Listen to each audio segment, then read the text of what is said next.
Good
morning, everyone. Good morning. Sorry I'm late. Hey there. Doing Zoom meeting setups and negotiations and talking with. Later today, I'm co-hosting a Zoom meeting for a rally to support the continuation of the federal pandemic unemployment compensation. Good call, because we're about to run out real soon. Yeah, this is the last week in file currently. So how's everybody else doing? Still quarantining. I'm not usually up at this hour. Remember, I messaged you, James. Mm-hmm. But oddly enough, my sleep schedule suddenly switched, and here I am. So. Awesome. Well, good morning to you. I rarely get to say that. Good morning, Miss Cheryl and Tlaloc. Hey. How's Victor, it going? why don't you introduce yourself and your pronouns and what you do so that folks who haven't met you before can know who you are? I'm hearing, is that an echo or something? Yeah, it seems to be from, I'm not sure if it's from T's or your setup. Oh, I don't hear it now. Okay. Oh, okay. I'm Victor Rodriguez. I use he, him pronouns. I'm singer, actor, performer. Been unemployed since March 13th. Is everybody here in Philly? Are we all in Philly? Yeah, close. Okay. No, I'm in New York. Oh, you're in New York. Okay. Just been dealing with a lot, as everybody else, and just trying to stay afloat, emotionally and economically. Yeah. So, I usually just like pick chat topics like about 5 minutes before these start. So right on my mind right now is Zoom bombings, because now I've been in 2 Zooms that within the past 3 days that have been Zoom bombed. Really? Yeah. I haven't experienced that yet. Luckily. Yeah, I heard about it, when everyone started to first Zoom, but then it kind of like died out. But I hadn't, had any, instances where they were bombed. That's interesting. Yeah. How is it happening? Are they just like brute forcing into the password, or what's going on? Combination of things. Usually what it is that the Zoom isn't following enough of a security protocol to make it effectively secure. So typically it's a meeting with a large amount of people. Both of the ones that have been Zoom bombed that I've been on have been 50 or so people. And because that makes it hard for the admins to track down who it is in the list that's doing the Zoom bombing. And then aside from that, widely shared Zoom info and passwords. So they'll pick something.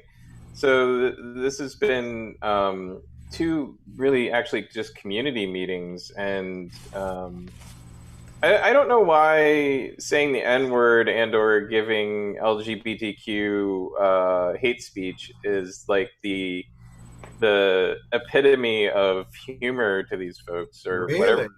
really. Yeah. I Did it was happen in all wondering. of the meetings? Yeah. Wow. Wow. Huh. And so So these are like random like neo-Nazi guys that just figure out a way to slip in. yeah, I mean, Russian question mark? I'm sorry, you broke up, T. Russian bots? Oh, yeah, Possibly. yeah. Just to kind of Um, ruffle people's feathers, but not really Like they do on YouTube or as they used to do right. on Facebook. the one that I got, the first one this week was actually had to be a participant, like had to be like an actual human, because what they did was they started using the whiteboard feature to draw over a person of color's presentation. They were giving a screen share presentation. Mm. Um, I don't even know why the whiteboard feature is by default turned on, but like Zoom really needs to like create some security around things. So like, randomly allowing whiteboard feature or allowing a back and forth where you request to do something and then the admin authorizes it would probably be a lot better. Hmm. But yeah, I was talking to a person who had hosted one of the meetings. They stayed on after the meeting, and they were because I offered. I was like, I do meetings like this, and I broadcast them quite frequently, and I don't get Zoom bombed for several very good reasons, and I'm more than willing to share those reasons with you and share my tactics. Actually, I can share them publicly because they're not really tactics that can be defeated. But the one key thing is I've been doing this for long enough that like I have little spidey sense about you know certain things. Like I know when like if somebody joins and I don't know them or I don't know why they're joining or I don't recognize their name, I'm not going to admit them into the room. Right. Uh, I don't widely share the ID and password of the Zoom. And I don't know. I can see the benefit that some of these folks want, like 50, 100 member Zoom meetings. But at the same time, once you get to that point, it's unwieldy and it's kind of the Wild West, and you're going to get what you get. So So, basically, keep it smaller, and your chances of somebody Zoom bombing aren't as well, it's Or it's control the influx. yeah, right. it's basic two-factor authentication. Somebody says they want to come to the meeting, so like even this one, like everybody who is on the weekly invites, that's the only place where the password and meeting ID are shared. And so everybody that's on the weekly invites expressed an interest in being invited, first of all. So I know that list in my head. Um, and then when folks say that they're going to join the meeting, I'm like, oh yeah, I know, I'll I have that in my head.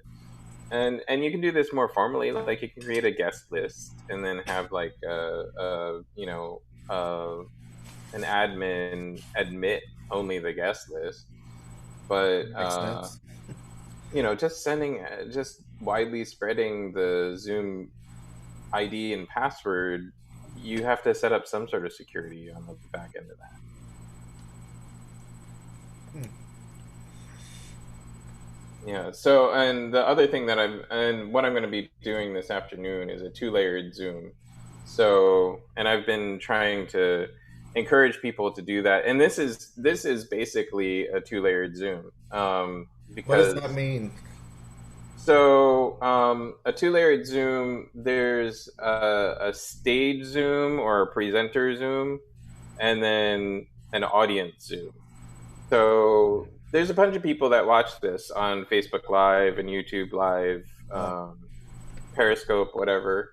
Um, and I can also transmit this Zoom into another Zoom. If I wanted to widely share like an unprotected Zoom for an audience, they could all dial into that Zoom, and then they would come back, and they would not be able to affect the speakers. Is the key point. I don't have to worry about like the safety of any of you guys. I don't have to worry about somebody insulting you or trying to threaten you. One of the Zoom bombers threatened that if I kicked them, they were going to kill me. I'm like, yeah, okay, Wow. bring it. I am not scared. Does it default? This feature where we come in and then you allow us in. Does that default on Zoom? No, it's not a default. It's a checkbox when you're creating the Zoom. So when you create the Zoom, there's a advanced options, and one of the options is enable waiting room. And the waiting room feature is great because you literally have to acknowledge every single person that comes in. But on 150 person Zoom, that can get a little tedious. But Right. It's like you have to have, on a big Zoom like that, you have to have somebody who's not a host to do that work, probably. right. Yeah. Right. So yeah, so that's been what's on my brain for the last 48 hours. I haven't yet, and I hope I don't have to experience that. Yeah, I hope most folks don't have to experience it. It's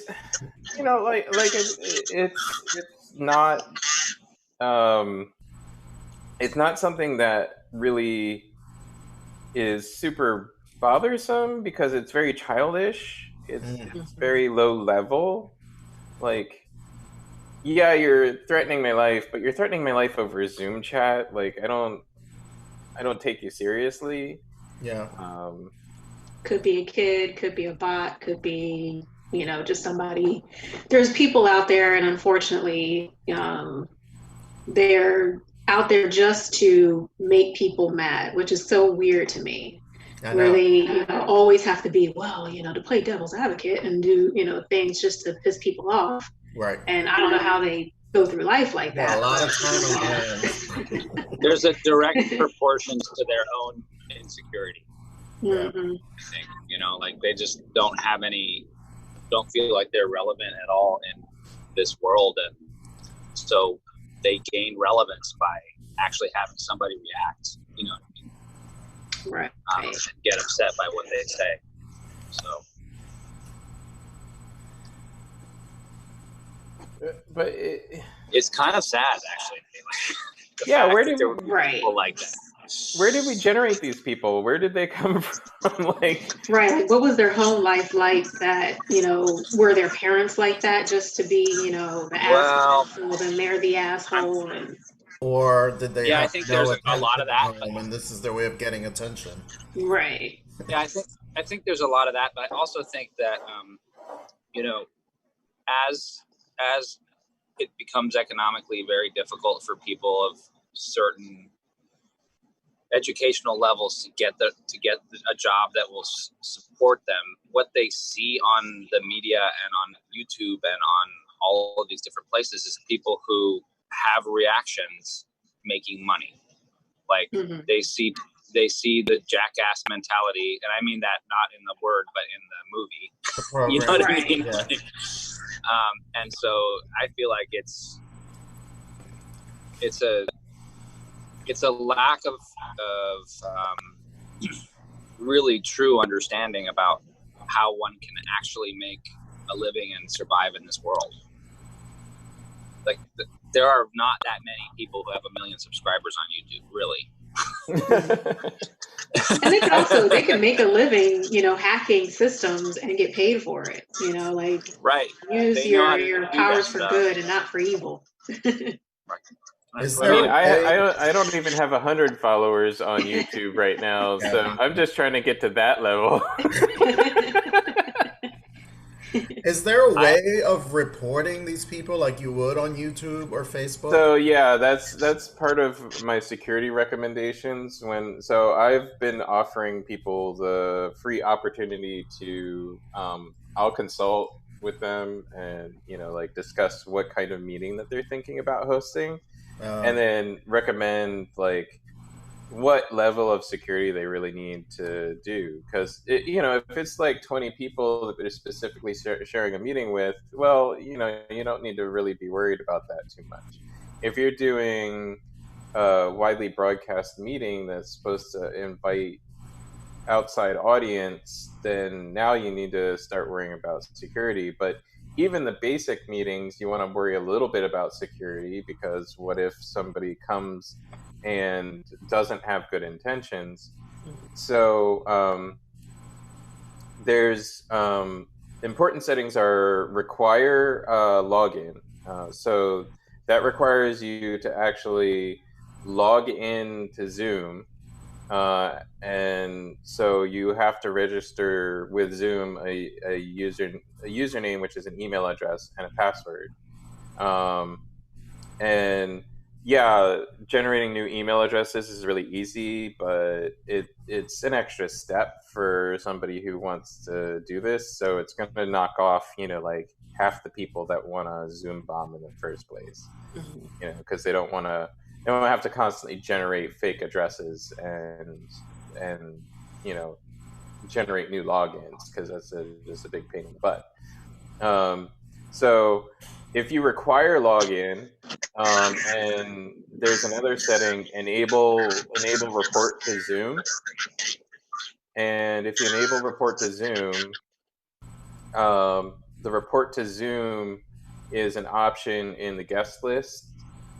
So other than kicking somebody out of the meeting, you can also report them to Zoom, and reporting them to Zoom will disable their account. And then the third important option is enable or disable rejoin on Kick. So I forget exactly how it's termed, but like there's a setting for if you kick somebody, they can't rejoin the meeting. So, that does. Do you know if there's any, like, I was just thinking about this. It doesn't seem like this is an actual form of protest. Like, are there anybody that is trying to support Black Lives Matter or any of the progressive movements that we talk about a lot on this Zoom, on this coffee meeting, that actually goes in and Zoom bombs more right-wing meetings in that other direction? Like, does this happen as a form of civil disobedience, or is this just merely vandalism? I think it's and I don't even think of vandalism as, I don't think of this as vandalism. I think of it as just performative. I don't even know what to classify it as, because vandalism can even be valid speech. So I don't know what to classify it as. Yeah, it's kind of weird. It's like not really assault because or terroristic threats. I mean, I guess some of them could be terroristic threats. Yeah, I mean, the one that was talking to James certainly was. Right. Yeah. I hope that there aren't progressive people that are doing that on right-wing Zoom, because I I don't. It's not in the nature of a progressive person to be a bully. So, well, I would say that I've been a part of a lot of left-wing meetings lately, and we tend to bully each other in different ways. Right, but I'm saying, I think his question was, do you think that it's prevalent in the opposite direction? Like, I don't think so. Yeah. I don't. I haven't. I mean, I haven't seen any complaints of that. I haven't seen anybody like jumping all up and down on social media, being like, "Zoom bombing is a threat to the country." Right. Which is where I would assume that like complaints about a right-wing meeting would go. Right. Right. Like Trump hasn't sent any Gestapo into Zoom meetings yet to protect them. So clearly, it's not an issue. Yeah, the FBI isn't investigating Zoom bombings as a state of emergency. Yeah. It'll probably be like, I said this 6 months ago. Yeah. Right. I invented Zoom and Zoom security. Yeah. Y'all hear about the Chinese consulate? The Chinese what? The Chinese consulate in Houston was told to leave within 24 hours. Shit. And immediately they went to the courtyard and started burning documents. And and I don't know where this is coming from. I don't know where this is leading, but I'm really, really concerned about it because it's the sort of thing that doesn't end well.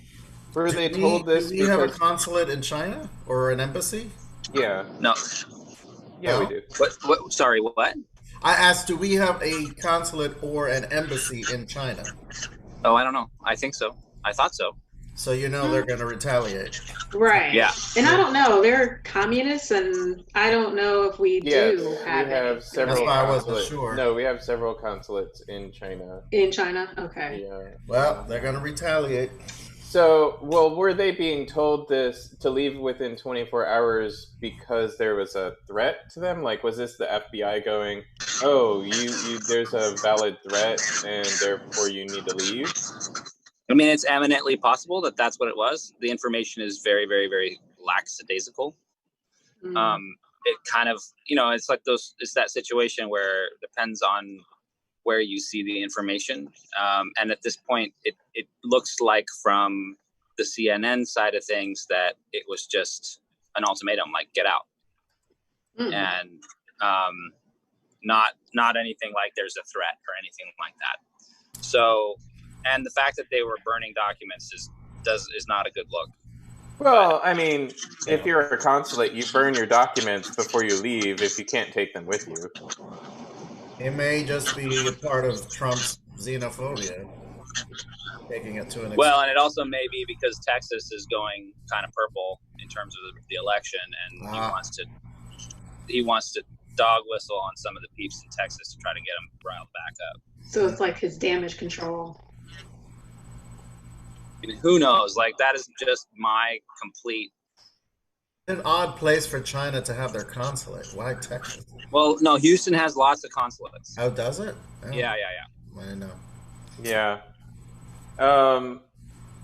Anybody want to talk about in lighter news? For some reason, Trump suddenly is supporting masks, and something must have happened close to home for him to now all of a sudden be like, it's so patriotic. I mean, his tweet was very, very racist, but he's flip-flopped a little bit, and I'm gonna guess that something hit close to home, and now all of a sudden he's all. I'm sure he probably tested positive.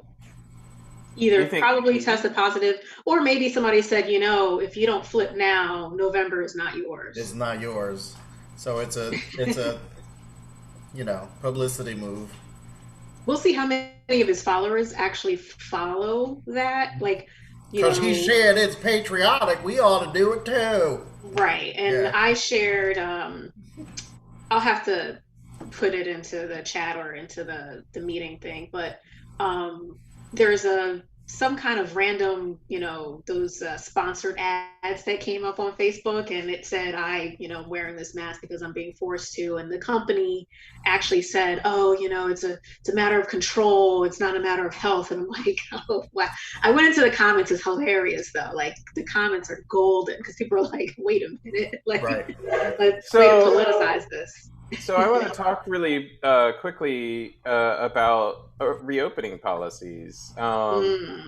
I just reviewed one for a technician who contacted me on behalf of a technician who contacted me. Like the technician was like, "Hey, you're really outspoken about this stuff," and I'm like, "Yes," and they're like, "Well, I'm being offered a position at this theater. It's in another state, and they sent this this reopening policy, and I'm not sure what to think of it." I'm like, "Okay, sure, let me read it." So the problems with this reopening policy, so problematic. Okay, so one of the first lines is our theater has a workman's comp policy, and our lawyers and our insurance company will review any workman's comp claims and respond as appropriate with regards to any cases of COVID-19. Like, okay, so that means you're not going to honor any cases of COVID-19.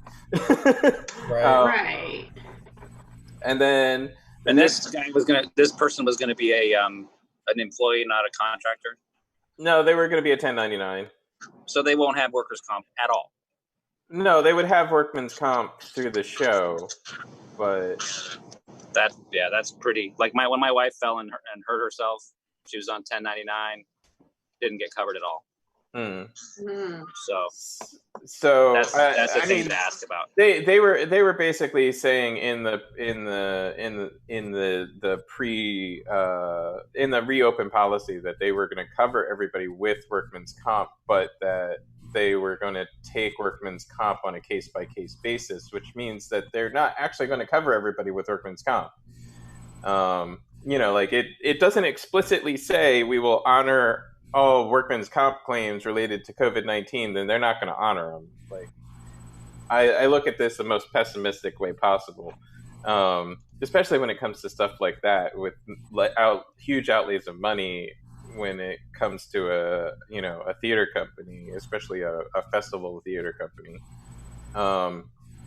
So then another policy that really stood out was, so first of all, they're doing temperature checking as their primary method of screening, which is meaningless.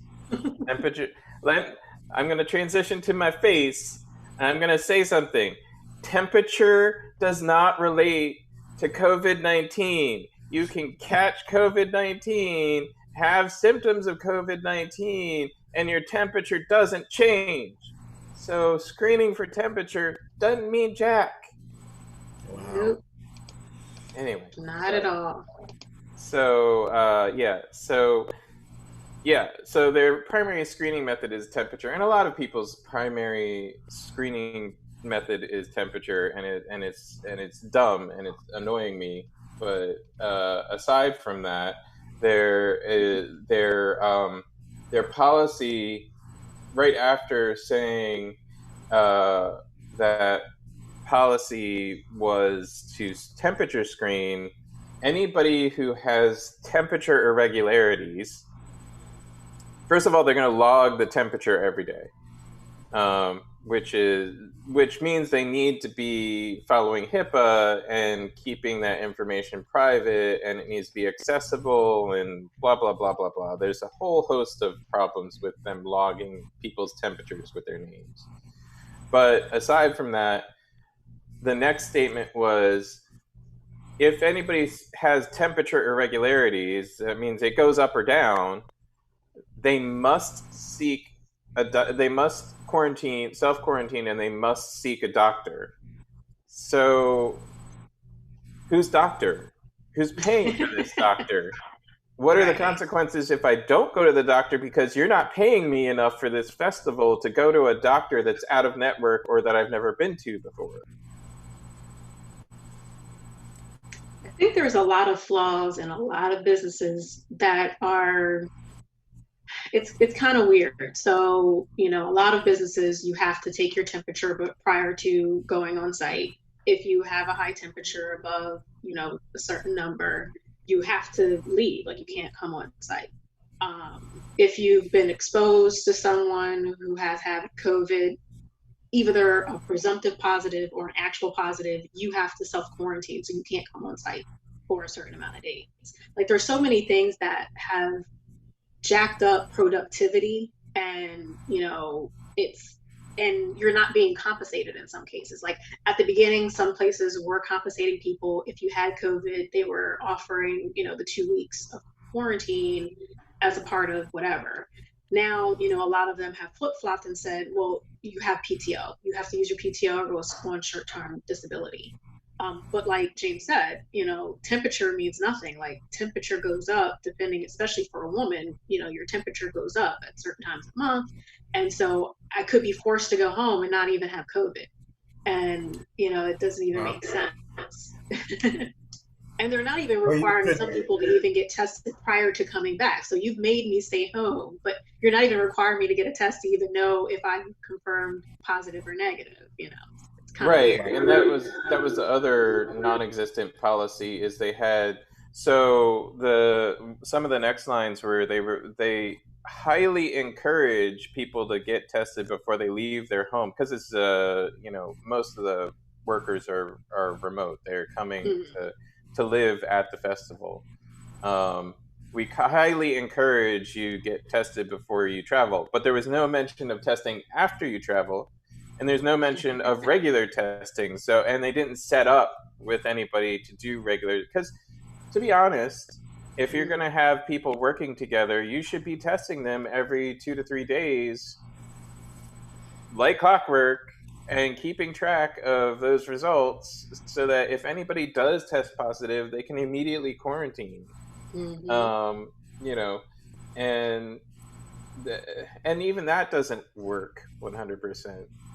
So I don't think anywhere has really gotten like my dad went in for carpal tunnel surgery last week, and he just had to get tested and have his temperature checked before he went in for the procedure.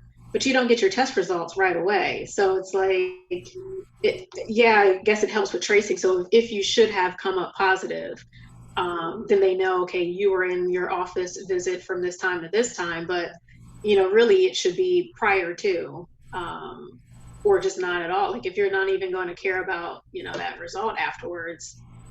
And I've heard so many horror stories about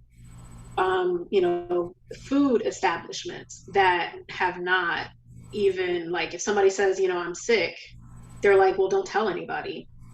We've already had a problem with wait staff going to work while sick with just a regular cold or flu. This is completely different, and they're doing the same things again. Oh, that's a historical problem. Like everybody in the service industry knows that, knows that you don't call out. Right. Yeah, I don't understand. One industry that I think, some of the industries that I think may have a better handle on it are like things that have had to keep going throughout this whole process. And I'll bring in the engineering example. I think that the engineering example is pretty good. So to do an engineering job, a required engineering job right now, you have to, if you have to travel by plane or by mass transit, you have to travel to where you're going, quarantine for 2 weeks in your hotel. You can't leave your, like if you, it's a self quarantine, so it's kind of on the honor system, but you're not supposed to leave your hotel. You're supposed to pick up food before you go into the hotel, and or like order for delivery or whatever, and stay in the hotel. You can work remotely while you're in the hotel. And then you can go on site where you have to be within 6 feet of other people, but you still have to wear a mask all the time. You have to wear all your other PPE. You don't have to wear gloves because apparently, touching things isn't a primary vector of transmission. But you have to wash your hands. There's hand sanitation centers all over the place, and you then have to when you return home after you're done your job, you have to quarantine for a further 2 weeks. Mm-hmm. And I think that's really the only way that we can do this safely, like that we can, folks going on into places that are enclosed, that require close interaction, that require exchange of breath, really need to either be quarantined together in their same environment for more than 2 weeks, or they need to self quarantine and conclusively prove that they have no contagion before they start working together. The question for theater becomes, is that paid time? Is that considered paid time, or is that considered travel time? Is that something that people are willing to voluntarily do? I don't know. I don't know the answers to that. I feel like people would voluntarily do it almost immediately. Like, I know a lot of artists that are itching to get back to work, and I know some people who have gotten back to work, and I'm like, probably should have, some other safeguards in there. But I think people are so bent on getting back to work, and I understand, you're not making money when you're at home quarantining, but they're foregoing health concerns just to get back to work. But I think people will, like, if they said, okay, in order to get paid for this film, you need to self quarantine at this hotel, all 30 of you, for the next 2 weeks, I think people would do it. If that, the benefit of getting paid for that film was greater than whatever it cost to quarantine.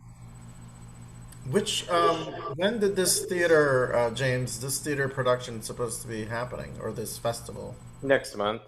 Okay. I only know of. I think there was. I've submitted like, I don't know, at least 10 video submissions of auditions to theaters all up and down the East Coast, and I think there's one in Boston that they specifically wrote that whoever gets cast, they're all going to be quarantined together in housing before they even start rehearsal. Yeah, no, that makes sense. But otherwise, nobody else is really opening. Yeah. Right.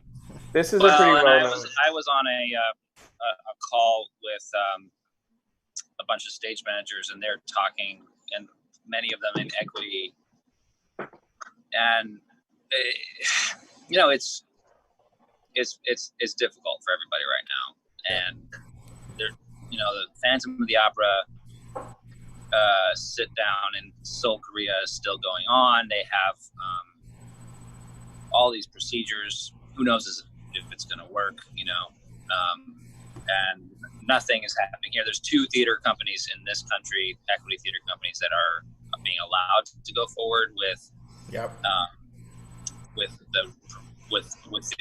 a particularly approved, a particular plan written and then sent to equity for approval and then approved.